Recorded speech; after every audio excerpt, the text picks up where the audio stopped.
Professor Zaghloul, the blaze of the sea. Blaze of the sea.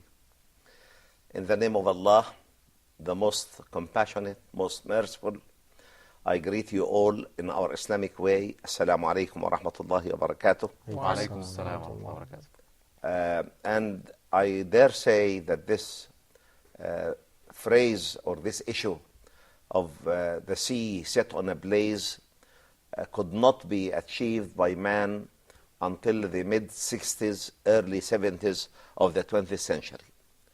And for the glorious Quran to mention this fact is a living testimony for every sane person that this book can never be the work of man.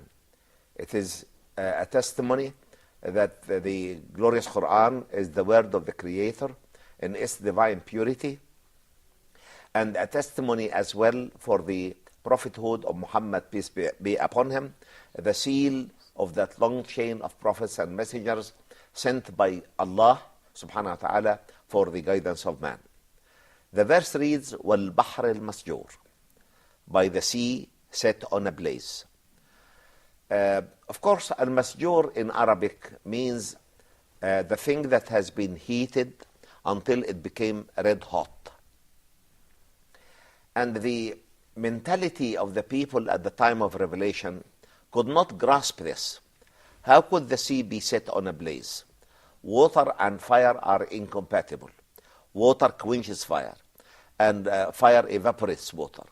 How can these incompatible entities coexist without one destroying the other?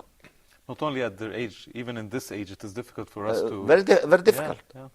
So, al-Bahr al-Masjur was taken by early commentators on the glorious Quran as a sign of Akhirah, because there is another verse in Surah At-Takwir which reads, وَإِذَا الْبَحَارُ سُجِّرَتْ, when the seas will be physically set on fire. But of course the context of Surah At-Takwir is all in the future, is all in Akhirah. But the context of Surah At-Tur is all in the present time. The surah starts by reading Wat-Tur, by the Mount of Revelation. And At-Tur is a mountain in Sinai where Allah subhanahu wa ta'ala addressed Moses, peace be upon him. Nice. And due to this great blessing, Allah has given that mountain. Allah has given the oath by it, although we know that Allah is above giving an oath to anybody. Wat-Tur, by the greatness, by the eminence, by the blessings of this Mount of Revelation. وَكِتَابٍ مَسْطُورٍ, and by the inscribed book. This may mean every single revelation from Allah subhanahu wa ta'ala for the guidance of man, or can mean the Holy Quran, because really all these previous revelations were finally integrated and preserved in the glorious Quran. وَالطُّورِ وَكِتَابٍ مَسْطُورٍ فِي رَقٍّ مَنْشُورٍ, in a parchment that is unfolded, meaning open to everybody, available to everybody. And this verse can testify to the fact that what's meant by the previous verse, the inscribed book, it really testifies to the fact that it is the Quran, because all the previous revelations came down on stone tablets to Moses, to Jesus, to Abraham, peace be upon them all. And it came in its entirety on tablets. The Holy Quran was the only revelation that came through al-Wahy, or revelation, through Archangel Jibreel alayhi salam. And it was written down on parchment, on pieces of pottery, on pieces of wood, on pieces of bones, whatever was available, until it was collected, and the Arabs knew the paper industry and they wrote it in books. So if it says في رق منشور, in an unfolded piece of parchment, this refers to the Quran, because the other books came on tablets. They were not written on parchment. Cannot be folded, of course. I beg pardon? The stones cannot be folded, of course. It cannot be folded, yes. Yeah. Yes. Totally different كتاب مسطور في رق منشور والبيت المعمور. the frequently visited house. And we don't know anything about the frequently visited house except through the sayings of Prophet Muhammad sallallahu alayhi wasallam. When he asked some of his companions, أَتَدْرُونَ مَا الْبَيْتِ الْمَعْمُورِ? Do you know where is this frequently visited house? The companion said, Allah wa Rasuluhu a'lam. Only Allah and His messenger would know that. He said, هو بيت في السماء السابعة. It's a house in the seventh firmament. يدخله في كل يوم 70,000 ملك. Every day, it's frequently visited by 70,000 of the angels. فإذا خرج آخرهم لا يعودون. If the last one has come out, they don't come again. Other angels come. Different For every day. 70,000 Come will from come every day. Yes. SubhanAllah. So Al-Bayt al-Ma'mur, the frequently visited house, is in the seventh firmament. And this is in our existence today. والسقف المرفوع, the highly raised canopy. This is the first firmament. The first sky. Yeah. All these are in our existing life. So Al-Bahr al-Masjur, the sea set on a blaze, must be in the current, present existence of ours. So it came also in the stages of creation of the universe a long time ago, and it is there now. What's that? Al-Bahr al-Masjur, the sea on a blaze. No, this came later. Yes. After the creation. After the creation? After the creation. Okay. So the Arabs couldn't understand what's meant by Al-Bahr al-Masjur. How could the sea be physically set on a blaze? So they said, let us look for a word in the lexicon of the Arabic language, for a word for al-masjur, that means something else other than heated to become red hot. That was at the time of the Prophet sallallahu At the time of the Prophet sallallahu alaihi wasallam. And they said, we found another meaning of the word al-masjur, or the adjective al-masjur. This means that infilled with water and restrained from further encroachment over land. And they said, we found it. Allah subhanahu wa ta'ala has filled the depressions of the earth with water, forming seas and oceans, lakes and ponds and the like, and has restrained this water from further encroachment over land, which was absolutely correct. Because nowadays we know that 97.5% of the total water of the earth, which is estimated at the range of 1,000 or 1,400 million cubic kilometers. 1,400 million cubic kilometers. Most of this water is in seas and oceans. And only a small fraction of it runs on land. And this is by the grace of Allah subhanahu wa ta'ala. Because only this 2.5% of water could have drowned the whole surface of the earth. Runs on land in the form of rivers, right? I beg pardon? Runs on land in the form of rivers? In the form of rivers? What do you mean by form of rivers? Of rivers. Of rivers. Of flowing rivers, you say. Flowing rivers. Flowing rivers, yes. I mean, the bulk of this 2.5% of water, if it was available on land, it would have drowned all the lands. So Allah has restrained most of this water as ice caps on the two poles and at the peaks of mountains. And some of this water is also restored in the ground so that they can be used by areas that do not have flowing rivers, called groundwater. And the flowing, you would be amazed. It would be amazed really to see that all flowing rivers do not contain more than 0.002% of the fresh water on land. So they said, we have found the meaning. Allah subhanahu wa ta'ala is showing His bounties on us by giving us this big expanse of land so that we can live on. And this big expanse of land is mainly controlled by the amount of water contained on the two poles and at the peaks of mountains. So their explanation in that time was correct? Yes, also. was absolutely correct. Okay. Absolutely correct. Because the thickness of ice at the southern pole reaches 4 kilometers. 4 kilometers of ice. Thickness, the layer is 4 kilometers. 4 kilometers. In the northern pole, 3,800 kilometers. 4 kilometers.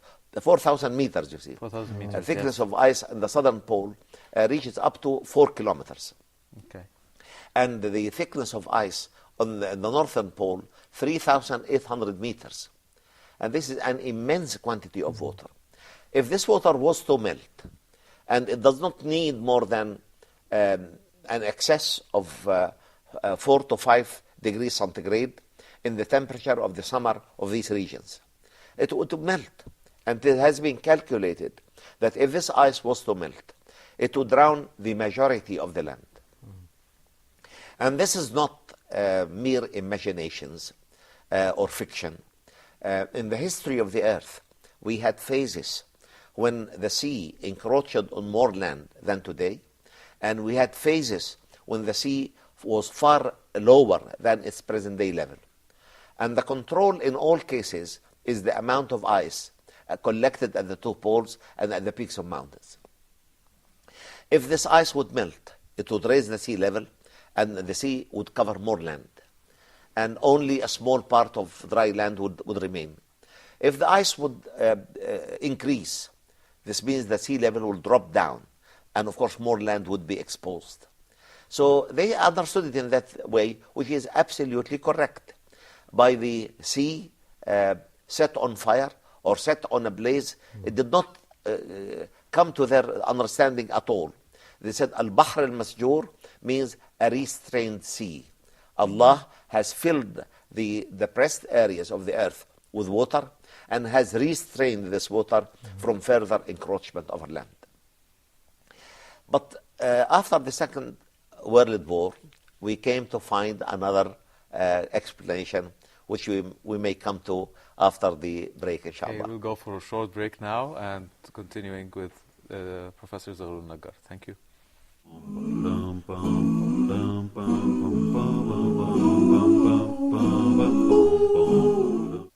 Welcome back, dear viewers, and continuing our conversation with Professor Zaghlul Naggar.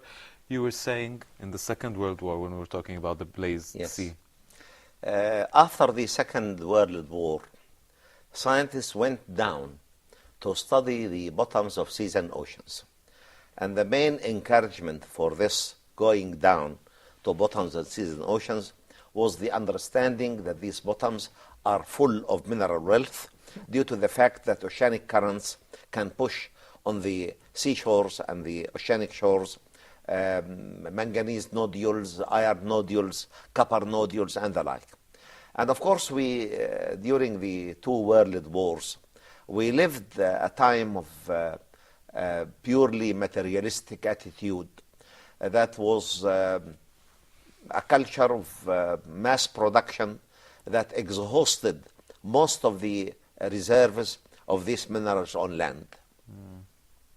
People were not living according to their needs, but they were excessive in satisfying their needs, and that's why most of the mineral resources on land have been exhaustively exhausted or severely exhausted.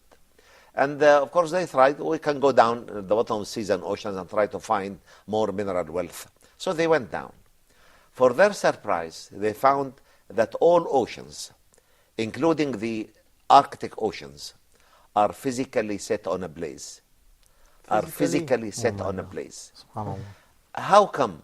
How could the water and fire coexist without one obliterating the other? So you're saying actually there is a blaze under Actually on a blaze. Subhanallah.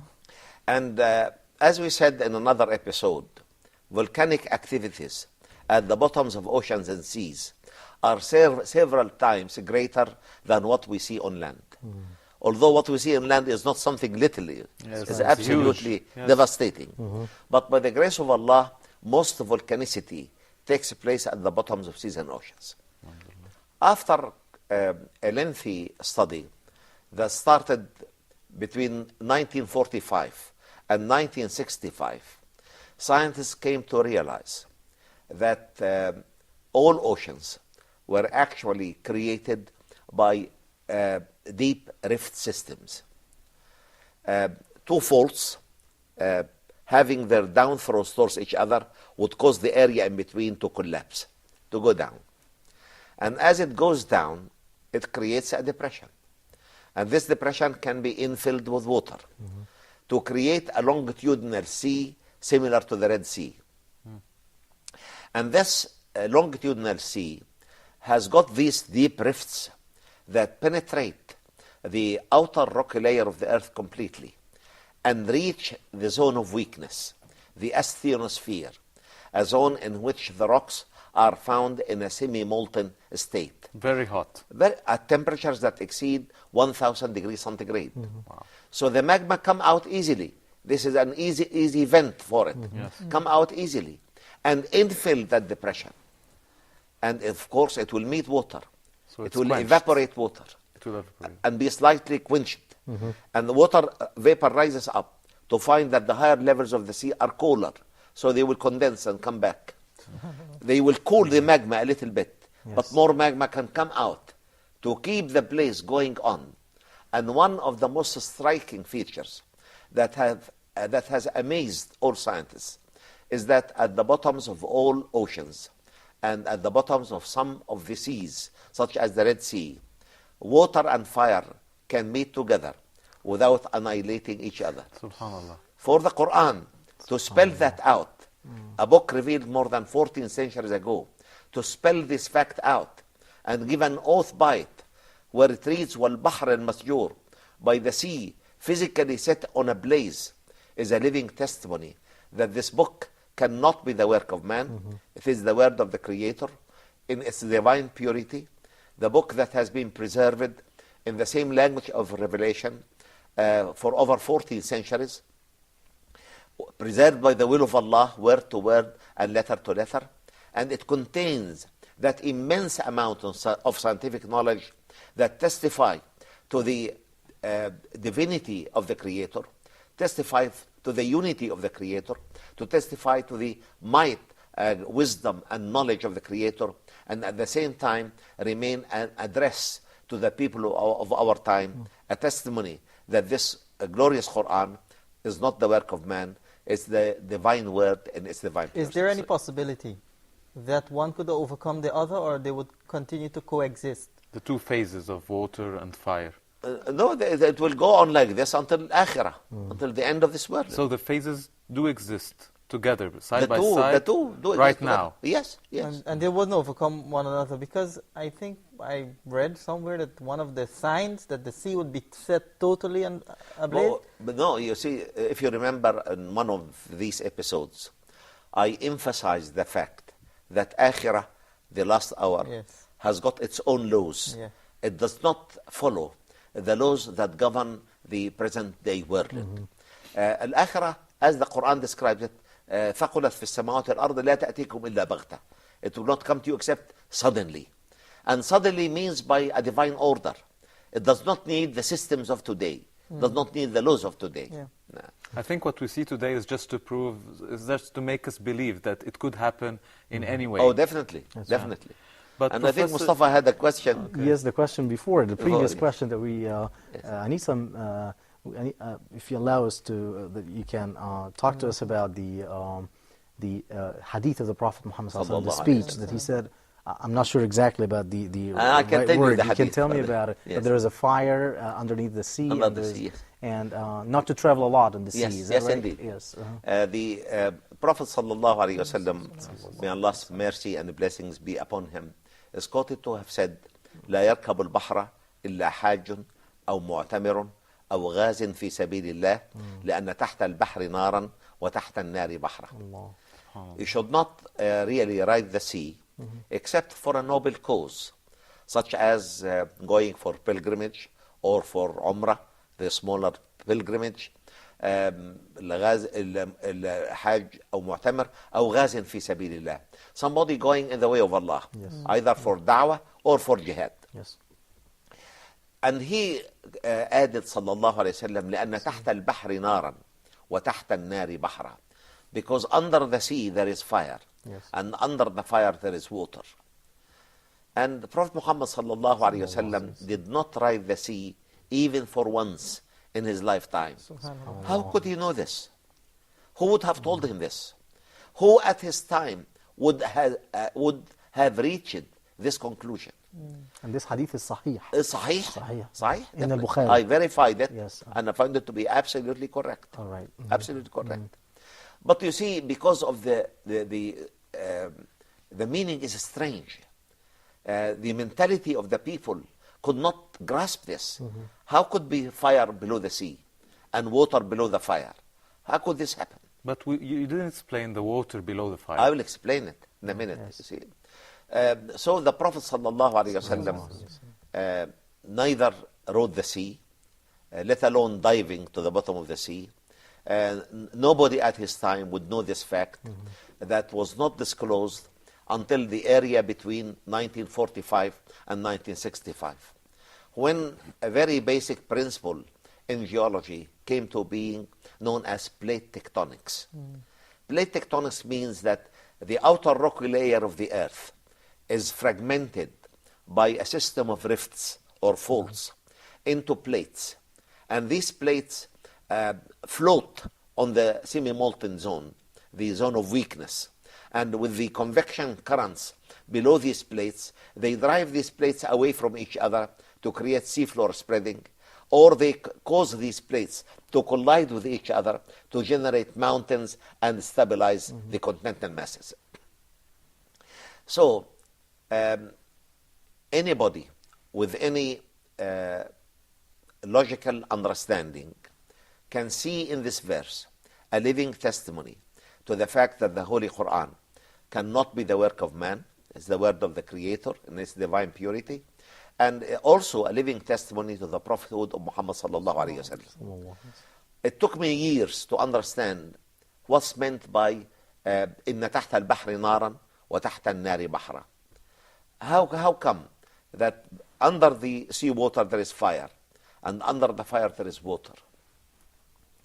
Only towards the end of the 20th century, scientists came to prove that the great quantity of water on land, 1,400 million cubic kilometers of water, all of that was gushed out through volcanic vents and actually came from the zone of weakness, from the semi-molten layer under the outer rocky layer of the earth. So the Prophet ﷺ said, إِنَّ تَحْتَ الْبَحْرِ نَارًا. We see that this magma oozes out gradually to create this blaze under the sea, and at the same time, still in the semi-molten zone, more water than has been gushed out, because these water vapors are still coming out in huge quantities with every volcanic eruption. So he this said, magma still contains water. Definitely. And that's why I said earlier, some of the secular writers say that the future wars will be for water, because the population is increasing and the number of water on land is limited, so they have to fight for water. They don't realize that water is part of the bounties of Allah subhanahu wa ta'ala on us. And if we worship Allah properly, He can bring forth from this semi-molten layer more water than what we need. But of course, being a secular, they calculated it within the framework of the human thinking. Yes, in their materialistic way. And what they have actually on land. It's actually there. Yes. And that's why the Prophet said that. إِنَّ تَحْتَ الْبَحْرِ نَارًا وَإِنَّ تَحْتَ النَّارِ بَحْرًا. Below the sea water, there is fire, and below this fire, there is water. But there is still water coming up. There's still water coming up. So how come we're not exceeding the water? The water is rising Because every it's year? evaporating also? No, but you see, you have got, the water cycle is one of the testimonies again for the great wisdom of the Creator subhanahu wa ta'ala. Because this cycle is calculated very, very precisely. Prophet Muhammad sallallahu alayhi wa sallam is quoted to have said, ما من عام بأمطر من عام ولكن الله يصرفه. No year has got more rain than another year. ولكن الله يصرفه. So the companions were astonished. Said, O Messenger of Allah, we have drought year after year, and suddenly we have storms with plenty of water that can be drowning. How come that no year has more rain than another year? Only recently, scientists have proved that the amount of water evaporated from the whole earth is a fixed amount. 380,000 cubic kilometers of water are evaporated from seas and oceans, from rivers and lakes and each ponds. year, annually. Each year, from the respiration of animals and humans, from the respiration of plants. This is approximate? No, it's a fixed amount. It's a fixed amount. Fixed amount. And it comes back drop by drop. And nothing is lost, but with a new distribution. Allah will give more to a particular area and less to another area, according to His own plan. So the fact that we get more water coming from vents, probably this is compensating water that has been stored in the ground, or water that has been lost to outer space, or that has been frozen as ice at the two poles, so that the balance can always be there. SubhanAllah. So, Professor, just before the end of our episode, because it's very close, you said the rifts, they form the shape of the seas and oceans? Definitely, all oceans and most of the seas have been formed by deep rifting. Otherwise, how could you have these depressed areas? The average depth of the ocean is 4 kilometers. Some oceans have depths or deeps that go beyond 11 kilometers. So they have to be formed by such rifts, which Allah has given an oath by and said, وَالْأَرْضَ ذَاتِ الصَّدْعِ, by the earth that has its own rifts. SubhanAllah. Thank you, Professor Dr. Thank you Zaghloul very much Naggar. indeed. Thank you, Brother Mustafa, Brother Fuad. Thank you very much. Thank you, dear viewers. And we've come to the end of our episode. Assalamu alaikum wa rahmatullahi wa barakatuh.